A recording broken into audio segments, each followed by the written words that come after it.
Folks, are you ready for the questions that most people ask in years 3 to 5 in brokerage? Namely, 1, how do I stop trading money for time and build serious wealth? We're going to talk about that. Number 2, how do I get bigger deals and bigger clients? Number 3, why does my income feel so inconsistent, even though I've never been busier? Number 4, should I go with a boutique local firm or a national bigger firm in brokerage? And number 5, how do I actually build a personal brand? Folks, my name is Justin Ryder. I'm a commercial real estate broker in Lexington, Kentucky, and this is the Mobile Office, a new video series I'm starting today, mainly because this is the place I have the most peace and quiet to record. So we're answering those questions and more. Let's go. There's all kinds of stuff happening in Lexington. Look at this. This is Lexington, Kentucky. Okay, there's big stuff happening, but there's also big stuff happening in your career. And what I want to speak to is if you are years 3 to 5 in the business or around about there are basically 5 questions that if you haven't asked yet, you're going to ask. The number 1 question is, how do I stop trading time for money and build serious wealth? This is a very natural and inevitable question because if you're in year 3, you've proven that you can add value, you can close a ton of deals, and you might be doing that as we speak. But what's going on there is you're watching your clients make serious equity checks, you're making fees and then starting over, right? So you're thinking, how do I build real wealth? The answer to this question, very simply, don't stop brokering, but figure out how the tool belt that you've built for property can begin to build equity for you. Your deal flow, your relationships, your skill set, those are your unfair advantage. Those are your edge.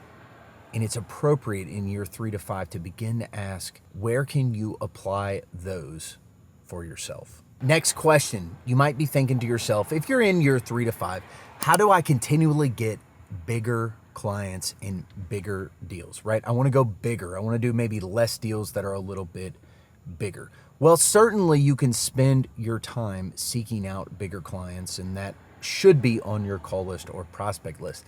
But there's actually a better way. And I think the real answer to this question is to do the following. Upgrade your positioning. Establish more authority, speak with more authority, speak with more data. Upgrading your positioning means you start to make specialty content using specialty data focused on special people. You then start building a track record in that specific asset class. And let me tell you, deals will find you. Okay, is it bad to be a generalist? No, in some ways I still am a generalist. I'll admit it to you, but generalists get referrals. Specialists gets called first. That's just the truth about it. So make an effort to position yourself as a specialist. All right, question number 3.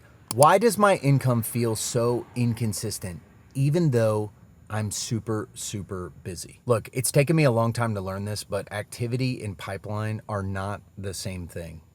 I can always, at any time, create momentum in some form of activity. There's always something to do, but that's being reactive and chasing what is in front of me. And my encouragement to you is don't do that because it's a roller coaster and you really can't get off of it.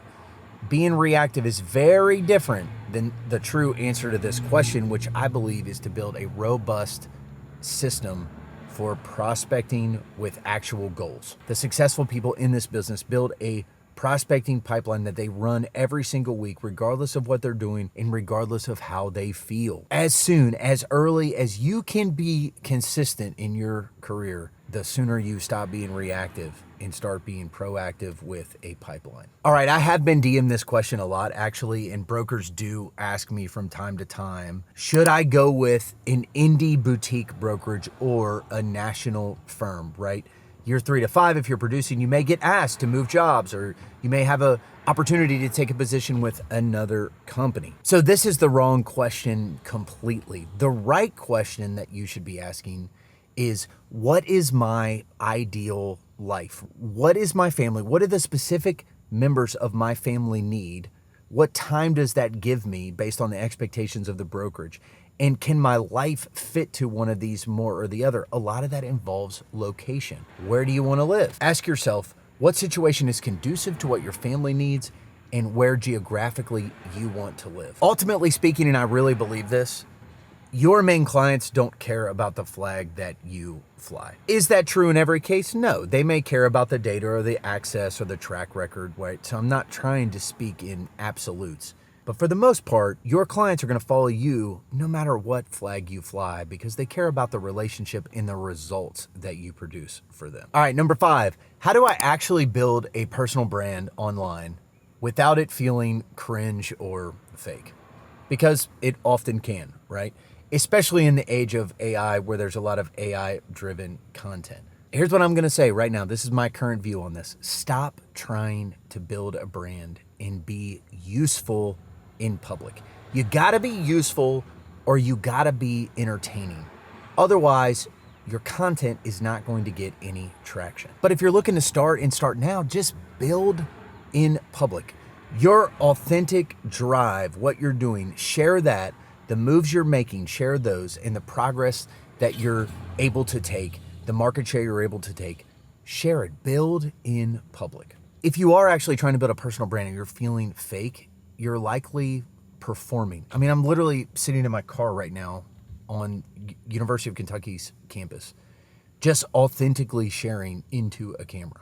And that's because one of the golden rules of YouTube, as I believe it, and what you're supposed to do is speak to yourself from a few years ago based on the transformation that you have experienced. That's what you should do, and that's what I'm trying to do. And by the way, I hope you guys enjoyed it. This is my first video from the mobile office. This is one of the places where I can actually get some peace and quiet to record. So you might be seeing this again. If you like it, drop a comment below. And if you haven't, like and subscribe, and we'll catch you in the next one. Thanks, friends.